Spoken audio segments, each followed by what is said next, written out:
1988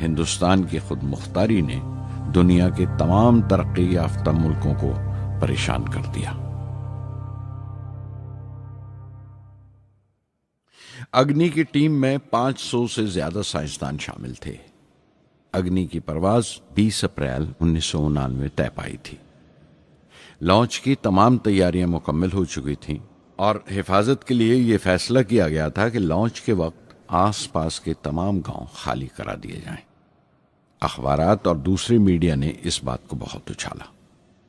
20 April پہنچتے پہنچتے تمام ملک کی نظریں ہم پر ٹکی ہوئی تھیں۔ دوسرے ملکوں کا دباؤ بڑھ رہا تھا کہ ہم اس تجربے کو ملتوی کر دیں یا خارج کر دیں، لیکن سرکار مضبوط دیوار کی طرح ہمارے پیچھے کھڑی رہی اور کسی طرح ہمیں پیچھے نہیں ہٹنے دیا۔ پرواز سے صرف 14 سیکنڈز پہلے ہمیں کمپیوٹر نے رکنے کا اشارہ کیا۔ کسی ایک پرزے میں کوئی خامی تھی، وہ فوراً ٹھیک کر دی گئی، لیکن اسی وقت ڈاؤن رینج اسٹیشن نے رکنے کا حکم دیا۔ چند سیکنڈز میں کئی رکاوٹیں سامنے آ گئیں اور پرواز ملتوی کر دی گئی۔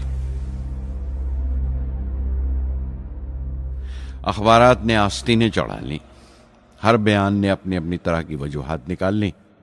کارٹونسٹ سدھیر دار نے ایک کارٹون شائع کیا جس میں ایک خریدار کچھ سامان دکاندار کو واپس کرتے ہوئے کہہ رہا تھا، اگنی کی طرح وہ بھی نہیں چلی۔ ایک کارٹون میں دکھایا گیا کہ سائنسدان کہہ رہا ہے، سب ٹھیک تھا، سوئچ بٹن نہیں چلا۔ ہندوستان ٹائمز کے کارٹون میں ایک نیتا رپورٹر کو سمجھا رہا ہے، ڈرنے کی کوئی بات نہیں، یہ بڑی امن پسند اہنساواد کی مثال ہے، اس سے کوئی مرے گا نہیں۔ قریب 10 روز دن رات کام چلا مثال کی درستی پر، اور آخرکار سائنسدانوں نے ایک نئی تاریخ طے کی اگنی کی پرواز کے لیے۔ مگر پھر وہی ہوا، 10 سیکنڈ پہلے کمپیوٹر نے رکاوٹ کا اشارہ کیا۔ پتہ چلا ایک پرزہ کام نہیں کر رہا ہے۔ پرواز پھر ملتوی کر دی گئی۔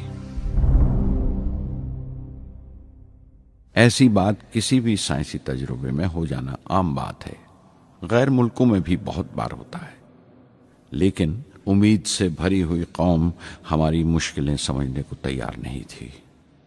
ہندو اخبار میں کیشو کا ایک کارٹون چھپا جس میں ایک دیہاتی کچھ نوٹ گنتے ہوئے کہہ رہا تھا، مثال کے وقت گاؤں سے ہٹ جانے کا معاوضہ ملا ہے، 2-4 بار اور یہ تجربہ ملتوی ہوا تو میں پکا گھر بنوا لوں گا۔ امول بٹر والوں نے اپنے ہورڈنگ پر لکھا، اگنی کو ایندھن کے لیے ہمارے بٹر کی ضرورت ہے۔ اگنی کی مرمت کا کام جاری رہا۔ آخرکار ایک بار پھر 22 مئی کی تاریخ اگنی کی پرواز کے لیے طے پائی۔ اس کی پچھلی رات ڈاکٹر اروناچلم، جنرل کے این سنگھ اور میں ڈیفنس منسٹر کے سی پنت کے ساتھ چہل قدمی کر رہے تھے۔ پورے چاند کی رات تھی، ہائی ٹائیڈ کا وقت تھا اور لہریں گرج گرج کر خدا کی عظمت کا نام لے رہی تھی۔ کل اگنی کی پرواز کامیاب ہوگی یا نہیں، بار بار یہی سوال ہمارے دماغ میں گونج رہا تھا۔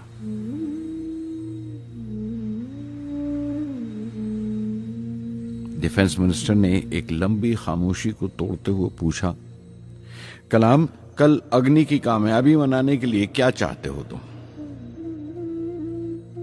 میں کیا چاہتا تھا؟ کیا تھا جو نہیں تھا میرے پاس؟ اپنی خوشی کے اظہار کے لیے مجھے کیا کرنا چاہیے؟ اور اچانک مجھے جواب مل گیا، ہم 1,00,000 پیڑوں کی کونپلیں لگائیں گے۔ میں نے کہا اور ان کے چہرے پر رونق آ گئی، تم اپنی اگنی کے لیے دھرتی ماں کا آشیرواد چاہتے ہو، بولے کل یہی ہوگا۔ انہوں نے پیشن گوئی کی۔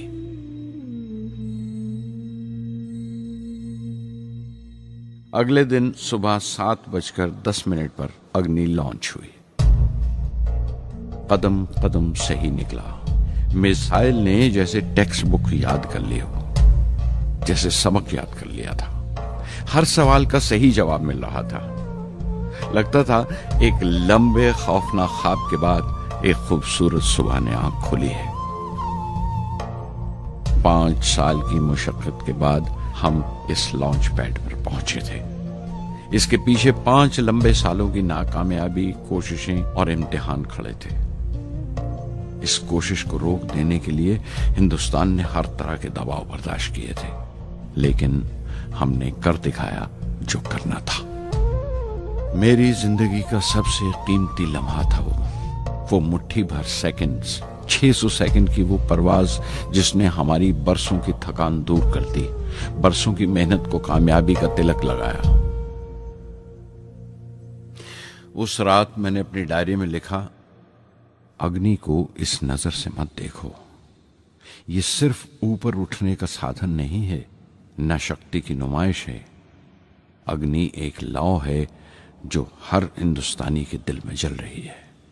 اسے مثال مت سمجھو، یہ قوم کے ماتھے پر چمکتا ہوا آگ کا سنہری تلک ہے۔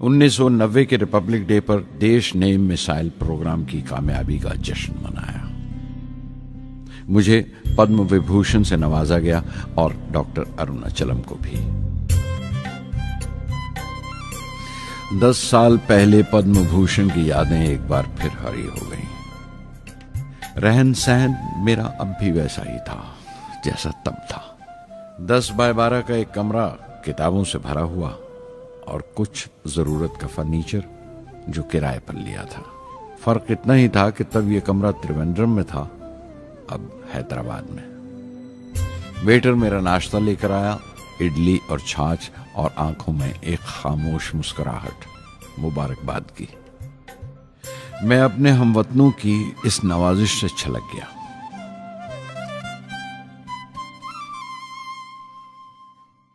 میں جانتا ہوں کہ بہت سے سائنسدان اور انجینئر موقع ملتے ہی وطن چھوڑ جاتے ہیں، دوسرے ملکوں میں چلے جاتے ہیں زیادہ روپیہ کمانے کے لیے، زیادہ آمدنی کے لیے، لیکن یہ آدر، محبت اور عزت کیا کما سکتے ہیں جو انہیں اپنے وطن سے ملتی ہے؟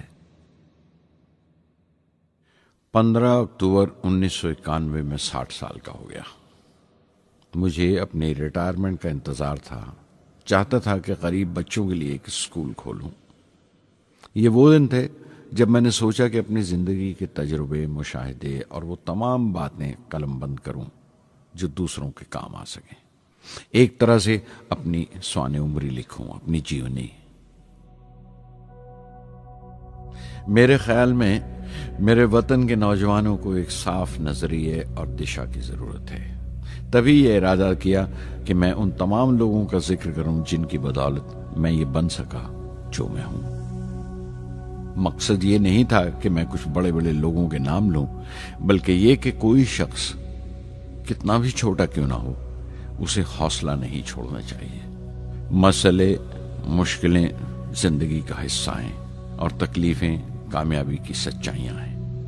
جیسا کہا ہے کسی نے، خدا نے یہ وعدہ نہیں کیا کہ آسمان ہمیشہ نیلا ہی رہے گا، زندگی بھر پھولوں سے بھری راہیں ملیں گی۔ خدا نے یہ وعدہ نہیں کیا کہ سورج ہے تو بادل نہیں ہوں گے، خوشی ہے تو غم نہیں، سکون ہے تو درد نہیں ہوگا۔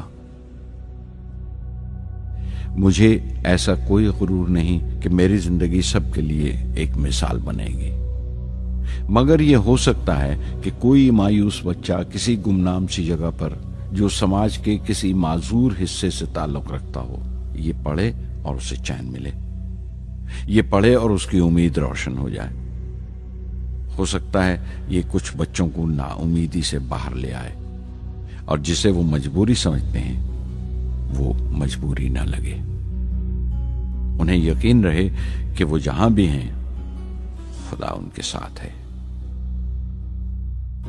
کاش ہر ہندوستانی کے دل میں جلتی ہوئی لو کو پر لگ جائیں اور اس لو کی پرواز سے سارا آسمان روشن ہو جائے. Wings of fire part 1 part 2 play list میں ہے. ونگس آف فائر آپ سب کو کیسی لگی کمنٹ میں ضرور بتائیں اور چینل کو سبسکرائب کریں, ویڈیو کو لائک کریں اور کمنٹ میں ڈھیر سارا پیار دیں. Thanks for watching my channel.